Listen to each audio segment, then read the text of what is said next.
you.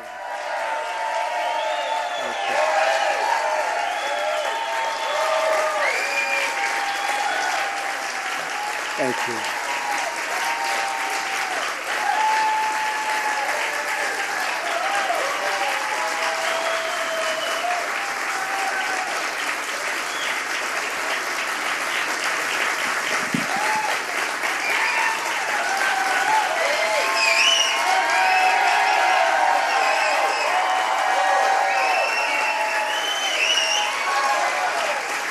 Thank you very much. You just want massive tax cuts. That's what you want.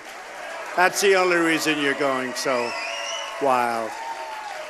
But it's wonderful to be back in the great state of Indiana. What a place. I want to thank Senator Todd Young, Senator Joe Donnelly, Representative Jackie Walorski, Representative Susan Brooks, and Representative Mike Messer for joining us today. Thank you very much. Thank you very much for being here. Appreciate it.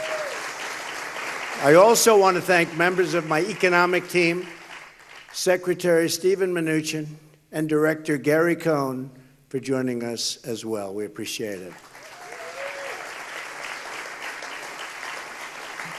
Let me begin by saying that our hearts and prayers go out to the people of Puerto Rico and the Virgin Islands who are suffering in the wake of yet another catastrophic hurricane. I mean, their island was virtually destroyed. Federal agencies are working closely with local partners to help these communities get back on their feet as soon as possible. Texas, Florida, Louisiana are doing great, and the recovery process is happening very, very quickly. I will be going down to Puerto Rico next week to get an on-the-ground briefing about the disaster recovery and to see all of our great first responders and to meet a lot of the people who are so affected by these storms. We are with you now, I tell them, and we will be there every step of the way until this job is done. It is truly catastrophic what happened in Puerto Rico.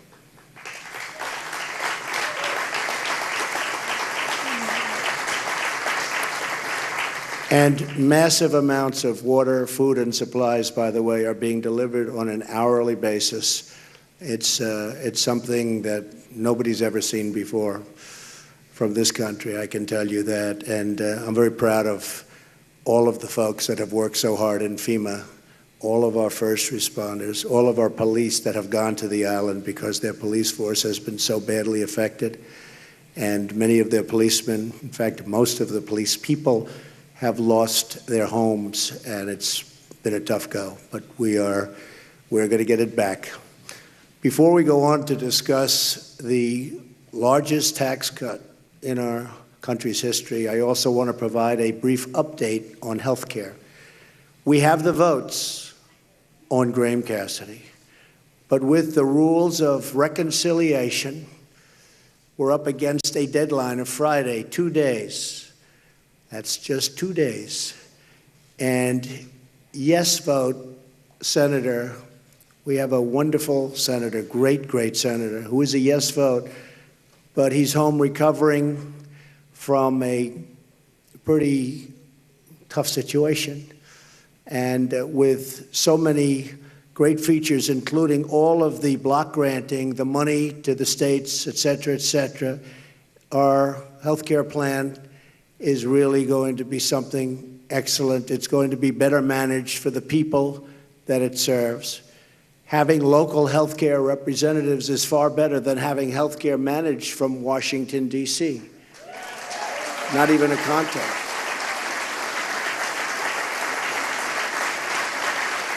And many governors, as you also see, have agreed with us and approved it and really look forward to running it properly. But again, because the reconciliation window is about to close, we have to wait a few months until it reopens before we take a vote. So we're getting all of the good signs from Alaska and the others to repeal and replace Obamacare. And I was hoping this would be put on my desk right after we won the election and I'd come in and sign, but it didn't work that way. There are a couple of people that I won't say anything.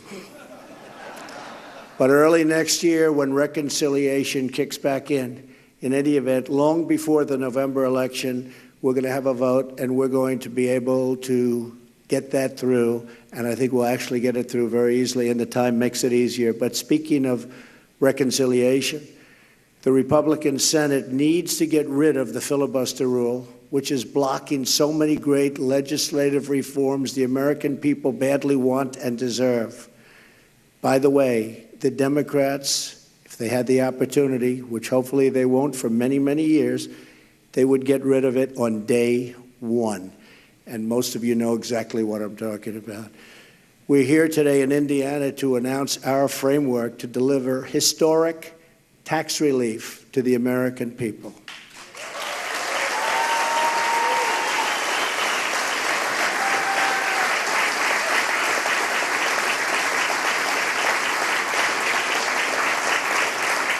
This is a once-in-a-generation opportunity, and I guess it's probably something I could say that I'm very good at. I've been waiting for this for a long time.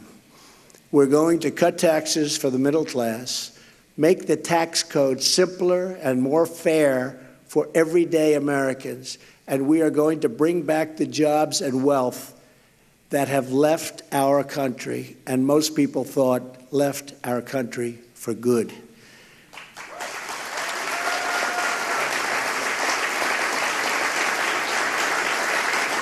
We want tax reform that is pro-growth, pro-jobs, pro-worker, pro-family, and yes, tax reform that is pro-American.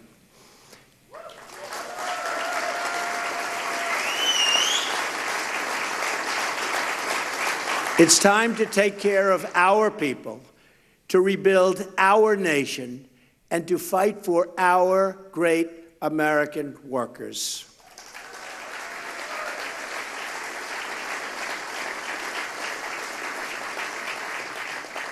Indiana is a tremendous example of the prosperity that is unleashed when we cut taxes and set free the dreams of our citizens. This state has claimed a powerful competitive edge built on low taxes and less regulation. And are we cutting regulation?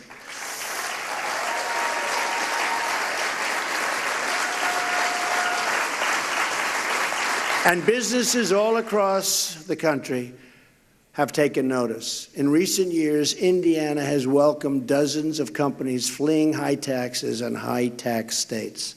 Thousands of new jobs and massive capital investment have followed, meaning a better quality of life for the people of Indiana.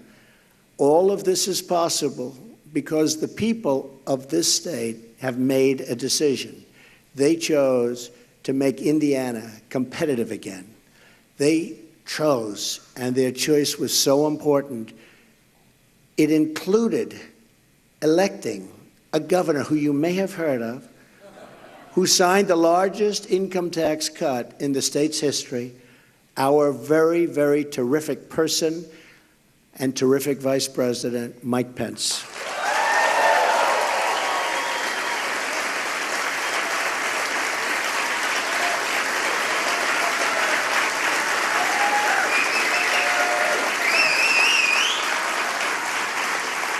It's time for Washington to learn from the wisdom of Indiana. We need Washington to promote American jobs instead of obstructing them. That is what I've been working to achieve every day since I took office. That is what I talked about on the campaign trail. Already we're seeing the results of an economic policy that finally puts America first.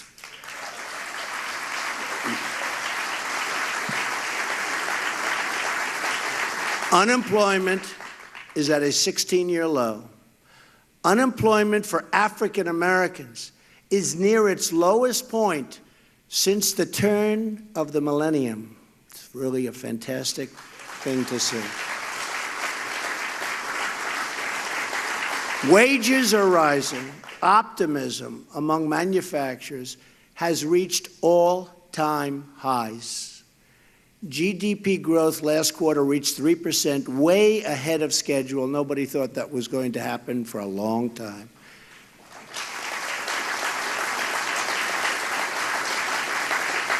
And this quarter, I believe, would have been better, but the hurricanes will have an impact.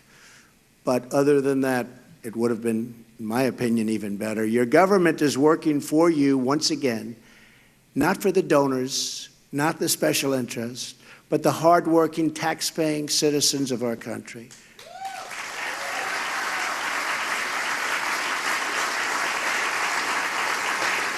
America is back on the right track, and I see so many red hats. Make America great again. That's what we're doing. Make America great again.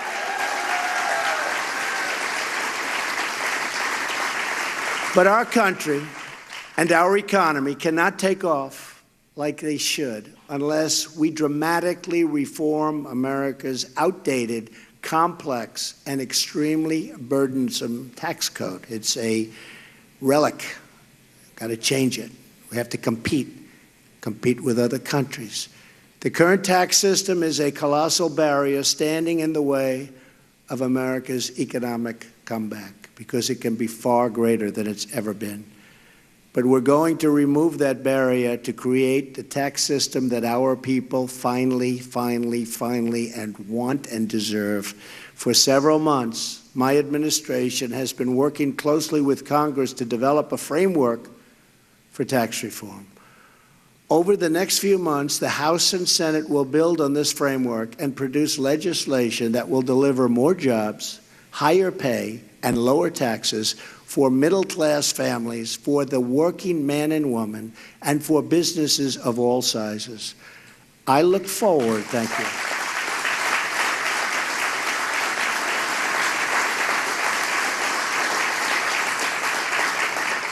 I look forward to working with Congress to deliver these historic tax cuts and reforms to the American people. These tax cuts are significant. There's never been tax cuts like what we're talking about. Our framework is based on 4 key ideas. First, we will cut taxes for the everyday, hardworking Americans, the people that work so long, so hard, and they've been forgotten. But they're not forgotten anymore. I think we proved that on November 8th.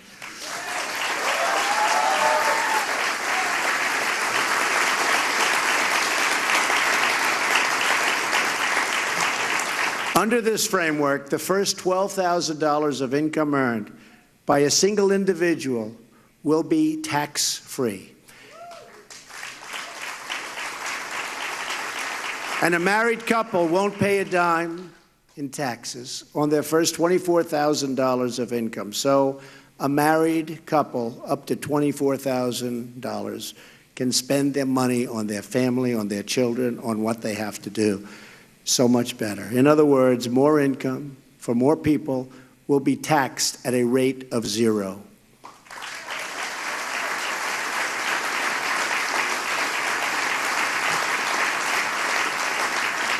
At this 0% rate, taxable income will be subject to just 3 tax rates of 12%, 25%, and 35%. Jonathan Blanton and his wife, Jamie, from Greentown, are here with us today. Where are they? Oh, hello, Jonathan. How are you? Jonathan does industrial janitorial work, and Jamie works at an auto company. Together, they're raising 4 beautiful children, and last year they earned less than $90,000. Under our tax plan, they would have saved more than $1,000 and could be substantially more, and that's just on federal taxes. So they would have saved at least $1,000. Middle-income families will save even more money with an increased child tax credit for children under the age of 17, which so many families have been calling for.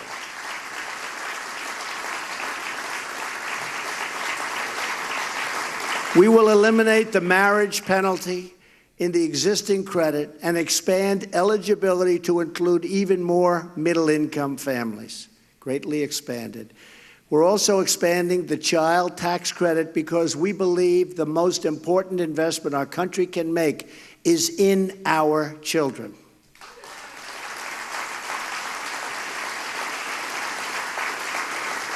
And this is just one more critical way that we're targeting relief to working families.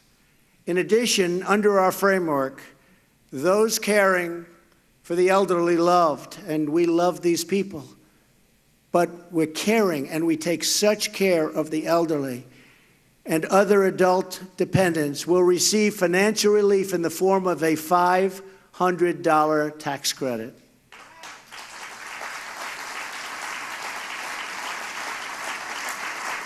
We're doing everything we can to reduce the tax burden on you and your family. By eliminating tax breaks and loopholes, we will ensure that the benefits are focused on the middle class, the working men and women, not the highest income earners.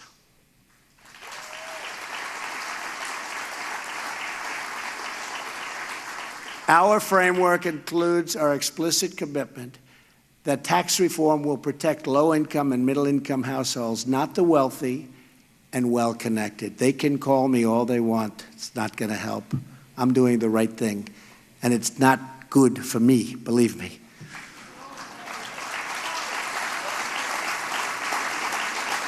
But what is good for me, not only as president and legacy, what is good for me is if everything takes off like a rocket ship, like it should have for 20 years. That's good for me. That's good for everyone. And that's what I think is going to happen. And a lot of very wealthy people feel the same way, believe me. In fact, we are eliminating most itemized deductions that primarily benefit the wealthiest taxpayers. We have also given Congress the flexibility to add an additional top rate on the very highest income earners to provide even more tax relief for working people. Second, our framework will make the tax code simple, fair, and easy to understand. Finally, Americans waste money.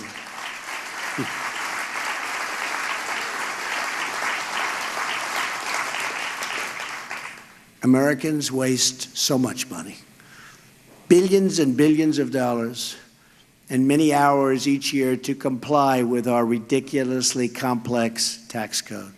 More than 90% of Americans use assistance to prepare their taxes. Under our framework, the vast majority of families will be able to file their taxes on a single sheet of paper.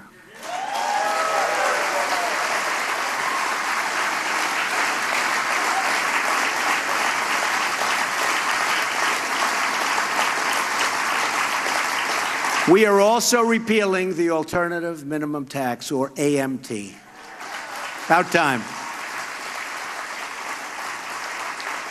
The AMT is actually a shadow tax system that requires many people to calculate their taxes two different ways and pay the higher of the two amounts. You're all familiar with it. Under our framework, the AMT will make even less sense because we are repealing many of the special interest tax breaks that it was designed to deal with. We are making our taxes simple again. We are simplifying our tax system. To protect millions of small businesses and the American farmer, we are finally ending the crushing, the horrible, the unfair estate tax, or as it is often referred to, the death tax.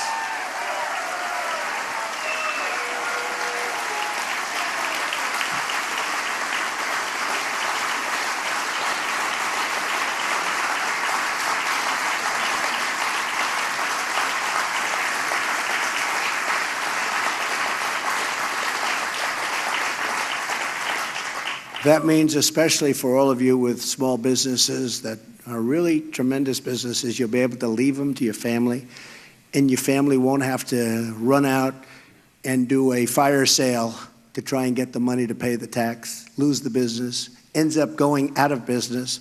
All of those jobs are lost. The farmers in particular are affected. They have wonderful farms, but they can't pay the tax, so they have to sell the farm. The people that buy it don't run it with love. They can't run it the same way, and it goes out. So that death tax is a disaster for this country and a disaster for so many small businesses and farmers, and we're getting rid of it.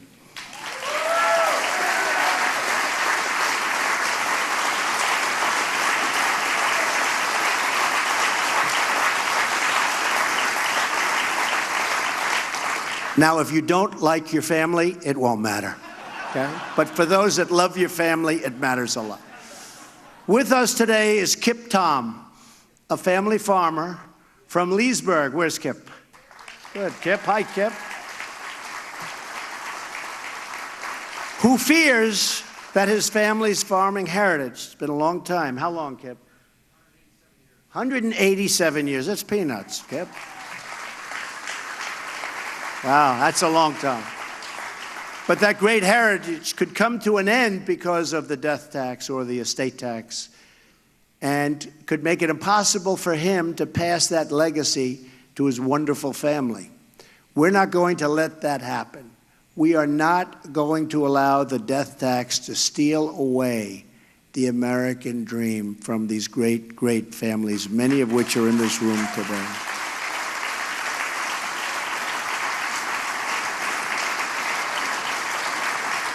We will protect our farmers, our ranchers, and our small businesses, and we will make taxes simple, easy, and fair for all Americans. Okay? Third, we will cut taxes on American businesses to restore our competitive edge and create more jobs and higher wages for American workers.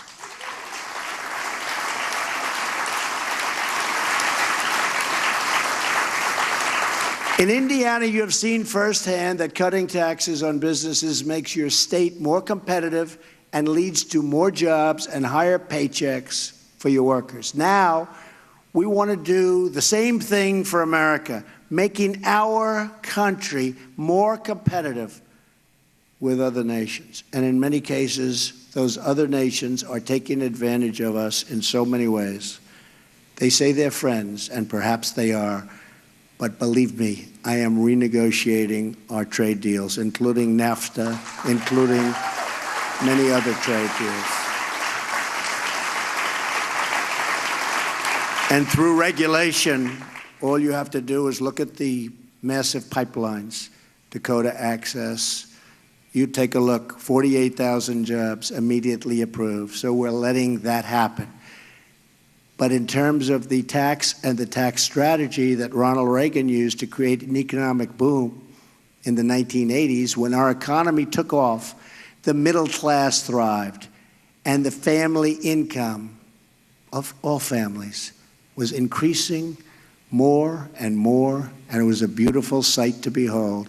Since then, other nations have adopted, unfortunately, our playbook and ran it even better than we did. And I shouldn't say even better, because we didn't run it well at all, and we let other nations come in and take advantage of us and take our jobs away and take our businesses out, and we're stopping that, and you see it right here, what we've done. Today, our total business tax rate is 60% higher than our average foreign competitor in the developed world. That's not good. We have surrendered our competitive edge to other countries, but we're not surrendering anymore. We're not surrendering anymore. Under our framework, we will dramatically cut the business tax rate so that American companies and American workers can beat our foreign competitors and start winning again.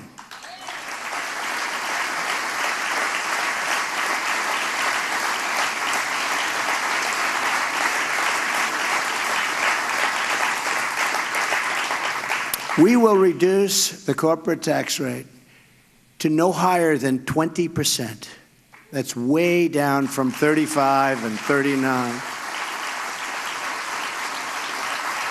which is substantially below the average of other industrialized nations. This is a revolutionary change, and the biggest winners will be the everyday American workers as jobs start pouring into our country, as companies start competing for American labor, and as wages start going up at levels that you haven't seen in many years.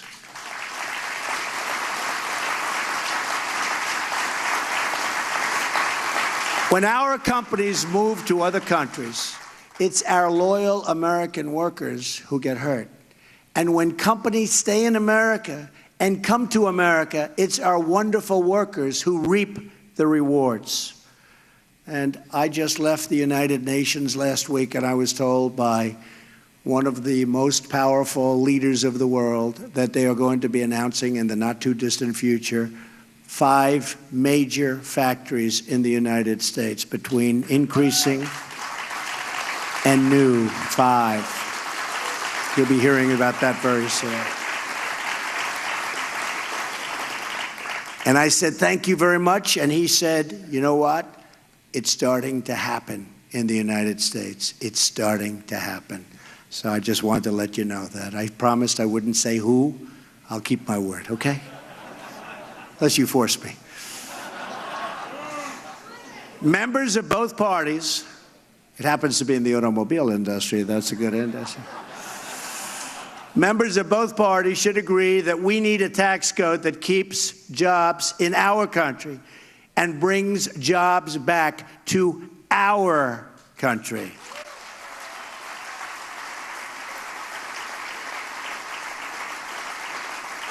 And for the millions of small businesses and farms that file their taxes as sole proprietors, S corporations or partnerships, we will cap the tax rate they pay at 25%, much lower.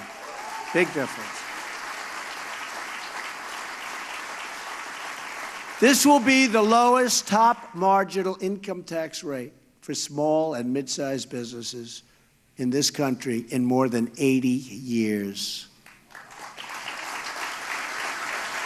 To give businesses even more reason to boost their investment in America, for the next 5 years, our framework will allow to fully write off, listen to this, the cost of equipment in the year they buy it. That is big. And that's instead of having to take deductions and deduct the cost over a long period of time. Now, that's called incentive. That's called incentive. This will be tremendously important to help American businesses afford the heavy industrial machinery and other capital investments they need to grow big and grow strong. Joining us today is John Gannon, the owner of a custom wood fencing and deck construction company in Indianapolis. John is the father of 9 children and recently celebrated his White House. Sir, the fence will cost approximately $50 million. I said, what? I kid you not. And we have thousands of things like that. Thousands. We're going to get it all down. But we think of that. $50 million. Now, I assume it's a strong fence. Okay? So, John, do you think you could do it for slightly less than $50 million? I think he could take 49 off right now and it'd have plenty of profit, right? Right, John? It's crazy. It's crazy. Never understand it, but we're working on it. John says that a tax cut, like we're proposing, will make his business more competitive, allowing him to expand, hire more workers, and raise wages for his current employees. Right, John? Also with us is Aaron Williams, a father of 2 who works in the field of information technology. Where's Aaron? Hello, Aaron. Hi. It's a good field. Aaron has seen the disastrous effects of high and just literally high corporate tax rates right up close and personal as more and more high-tech jobs are shipped overseas. You've been watching it, Aaron, right? All over. Like millions of other Americans, Aaron wants to bring those jobs back to the United States. We're going to reduce the tax rate on American businesses so they can keep the jobs in America, Aaron.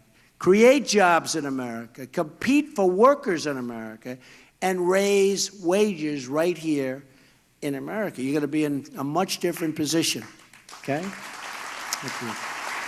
Tremendous incentives. We want more products proudly stamped with those 4 beautiful words, made in the USA, right? Made in the USA. Finally, our framework encourages American companies to bring back the trillions and trillions of dollars in wealth that's parked overseas. Our current tax system, trillions. And by the way, for years I've been hearing it's $2.5 trillion. So I've been hearing this for about 5 years, so I assume it's much more, right? But Democrats want to do it, and Republicans want to do it. For years, who doesn't want to do it? They want to bring but they can't do it because it's so restrictive and the taxes are so ridiculous, so they can't do it. So the money stays in other countries and it's invested in other countries. We want to bring it back. But think of it. It's one of the few things Democrats want it and Republicans want it. So they both want it, and yet for years they haven't been able to do it. Now we're doing it. We're doing things.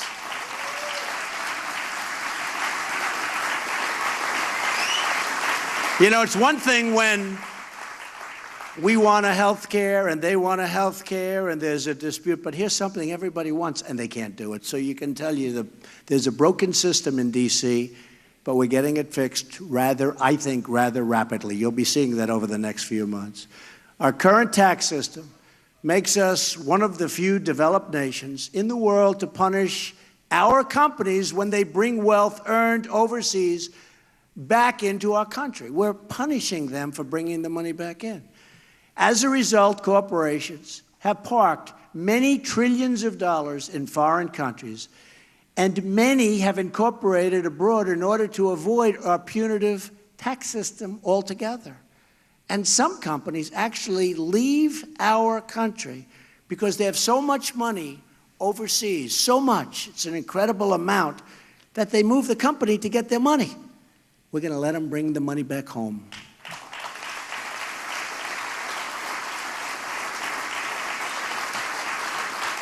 Our framework will stop punishing companies for keeping their headquarters in the United States. We're punishing companies under our codes for being in the United States.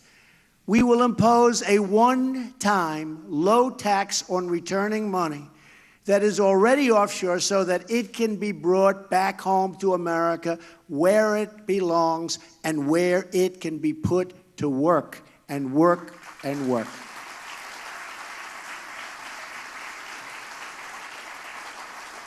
The framework I've just described represents a once-in-a-generation opportunity to reduce taxes, rebuild our economy, and restore America's competitive edge, finally.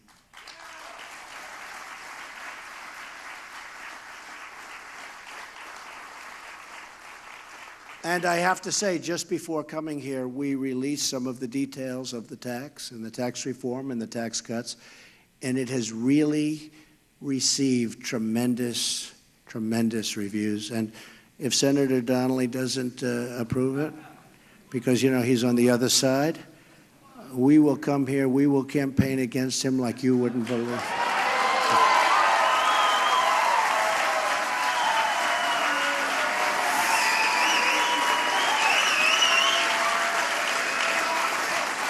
I think they're going to approve it. I think we'll have numerous Democrats come across, because it's the right thing to do. These reforms will be a dramatic change from a failed tax system that encourages American businesses to ship jobs to foreign countries that have much lower tax rates. That's what we can't do. Our competitors have much lower tax rates, but no longer.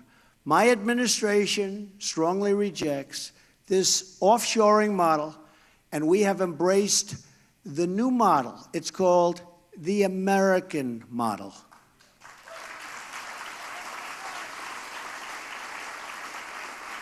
Under the American model, We are reducing burdens on our businesses as long as they do business in our country. That's what we want. We want them to do business in our country, not to leave our country like a number of firms from Indiana. Some made some great promises to me, but those promises are only being partially kept because they're incentivized to leave, but now they're going to be incentivized to stay. And if that doesn't work, then we'll get even tougher than that, okay? We want our companies to hire and grow in America and to raise wages for American workers and to help rebuild American cities and towns. That is how we will all succeed together and grow together as one team, one people, and one American family. We want it to happen here.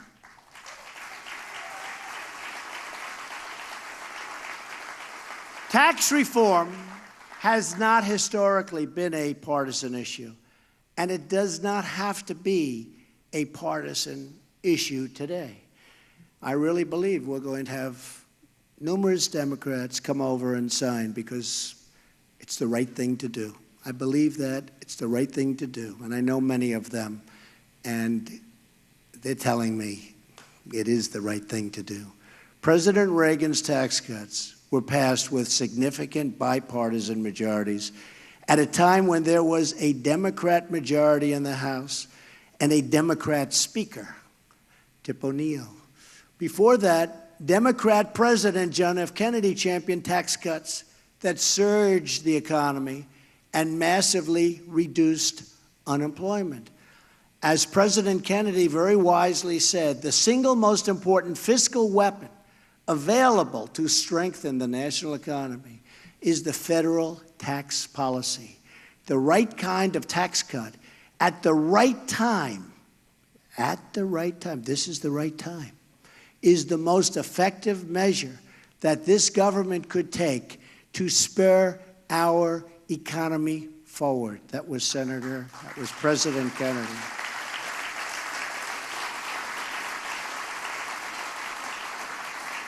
My fellow Americans, this is the right tax cut, and this is the right time. Democrats and Republicans in Congress should come together, finally, to deliver this giant win for the American people and begin middle-class miracle. It's called a middle-class miracle once again. It's also called a miracle for our great companies, a miracle for the middle class, for the working person. I truly believe that many Democrats want to support our plan, and with enough encouragement from the American people, they will find the courage to do what is right for our great country.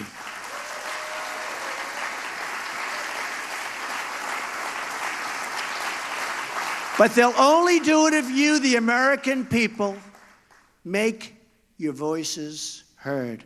Only if you tell Congress to give us a tax code that puts American jobs first. And that's what we're doing.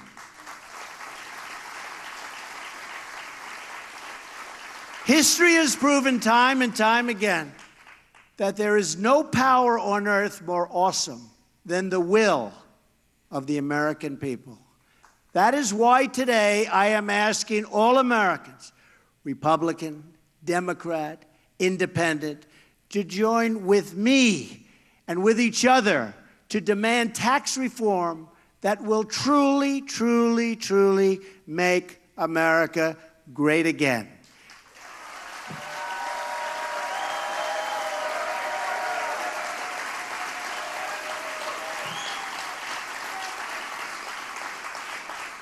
Call your congressmen, call your senators, let them know you're watching.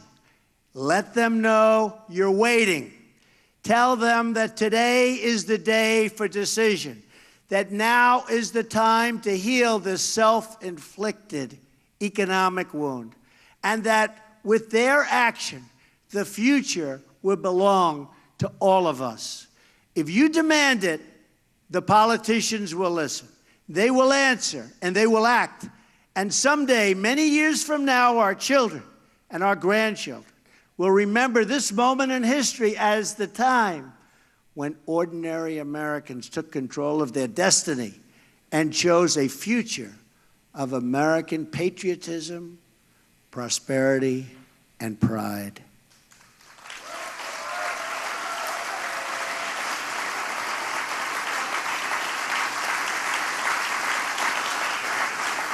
With your help and your voice, we will bring back our jobs. We will bring back our wealth. And for every citizen across this land, we will bring back our great American dreams. Thank you. God bless you. And God bless the United States of America. Thank you. Thank you.